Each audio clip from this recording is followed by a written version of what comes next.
tetap hidup dalam kebenaran di tengah tekanan. Shalom saudaraku yang dikasihi Tuhan. Tekanan hidup seringkali membuat seseorang berpikir pendek saat keadaan sulit. Yang dicari biasanya jalan aman meskipun harus mengorbankan kebenaran. Bahkan orang percaya pun bisa goyah ketika berada dalam keadaan takut. Namun di tengah kelemahan itu saudara, Tuhan tetap bekerja dan menuntun hidup umat-Nya. Bagian ini mengajarkan kepada kita bahwa kebenaran harus tetap dijaga bahkan saat hidup terasa tertekan. Mari kita baca Kejadian 26 ayat 1-11. Maka timbullah kelaparan di negeri itu. Ini bukan kelaparan yang pertama yang telah terjadi dalam zaman Abraham. Sebab itu Ishak pergi ke Gerar kepada Abimelek, raja orang Filistin. Lalu Tuhan menampakkan diri kepadanya serta berfirman, "Janganlah pergi ke Mesir, diamlah di negeri yang akan kukatakan kepadamu. Tinggallah di negeri ini sebagai orang asing, maka aku akan menyertai engkau dan memberkati engkau. Sebab kepadamulah dan kepada keturunanmu akan kuberikan seluruh negeri ini, dan aku akan menepati sumpah yang telah kuikrarkan kepada Abraham ayahmu. Aku akan membuat banyak keturunanmu seperti bintang di langit. Aku akan memberikan kepadamu keturunanmu seluruh negeri ini, dan oleh keturunanmu semua bangsa di bumi akan mendapat berkat. Karena Abraham telah mendengarkan firman-Ku dan memelihara kewajibannya kepadaku, yaitu segala perintah, ketetapan, dan hukum-Ku." Jadi tinggallah Ishak di Gerar. Ketika orang-orang di tempat itu bertanya tentang istrinya, berkatalah dia saudaraku, sebab ia takut mengatakan ia istriku, karena pikirnya, jangan-jangan aku dibunuh oleh penduduk tempat ini karena Ribka, sebab elok parasnya. Setelah beberapa lama ia ada di sana, pada suatu kali menjenguklah Abimelek, raja orang Filistin itu dari jendela. Maka dilihatnya Ishak sedang bercumbu-cumbuan dengan Ribka istrinya. Lalu Abimelek memanggil Ishak dan berkata, "Sesungguhnya dia istrimu, masakan kau berkata, dia saudaraku?" Jawab Ishak kepadanya, "Karena pikirku, jangan-jangan aku mati karena dia." Tetapi Abimelek berkata, "Apakah juga yang telah kau perbuat ini terhadap kami? Mudah sekali terjadi, salah seorang dari bangsa ini tidur dengan istrimu, sehingga dengan demikian engkau mendatangkan kesalahan atas kami." Lalu Abimelek memberi perintah kepada seluruh bangsa itu, "Siapa yang mengganggu orang ini atau istrinya, pastilah ia akan dihukum mati."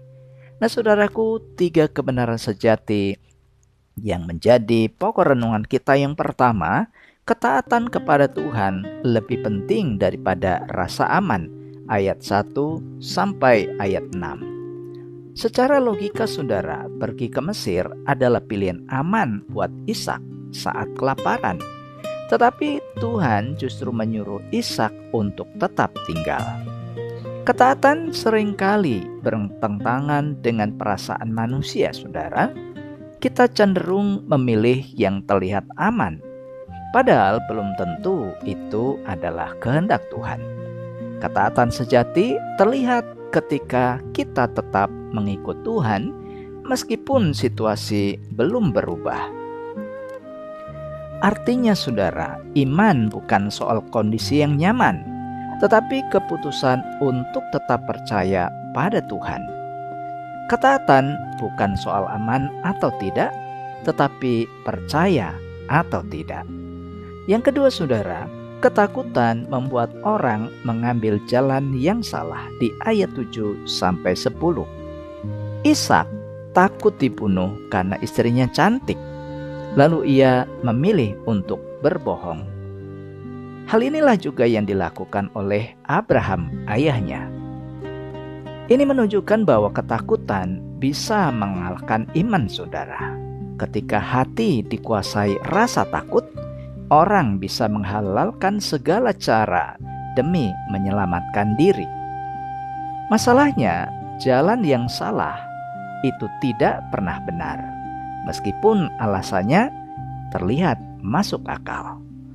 Ketakutan yang tidak diserahkan kepada Tuhan akan membawa seseorang jatuh dalam dosa.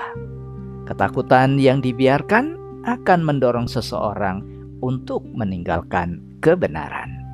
Dan yang ketiga, saudara, Tuhan tetap menjaga sekalipun kita gagal di ayat 10 dan 11.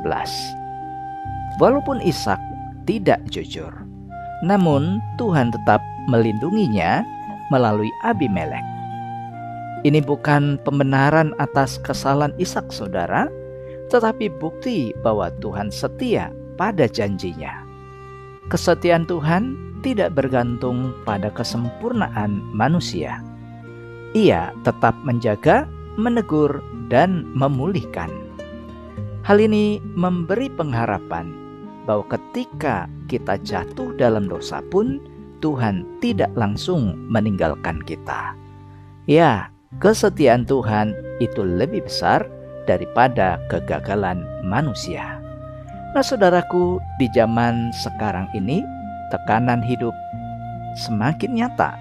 Kebutuhan ekonomi, pekerjaan yang agak sulit, relasi yang banyak berantakan, bahkan ketidakpastian dalam dunia ini. Banyak orang tergoda untuk menyesuaikan diri dengan cara yang tidak benar demi bertahan untuk hidup. Namun saudara, melalui Yesus Kristus, kita diajar untuk tetap hidup dalam kebenaran, bukan sekedar mencari jalan aman.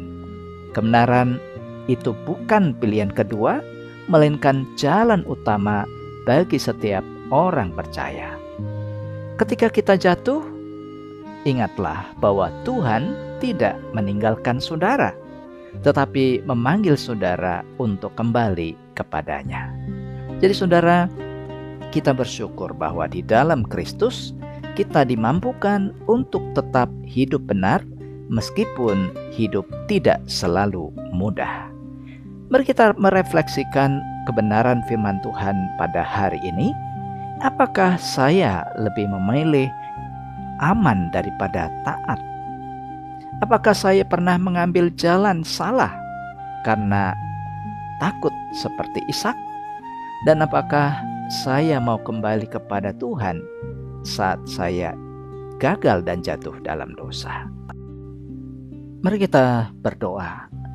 Allah Bapa yang baik, di dalam nama Yesus Kristus, tolong kami Tuhan untuk tetap hidup dalam kebenaran meskipun berada dalam tekanan. Cukupkanlah kebutuhan setiap hari dari saudara-saudaraku yang membaca dan merenungkan firman Tuhan hari ini. Kuatkan hati mereka di saat takut dan tuntun mereka untuk tetap jujur serta setia kepadamu.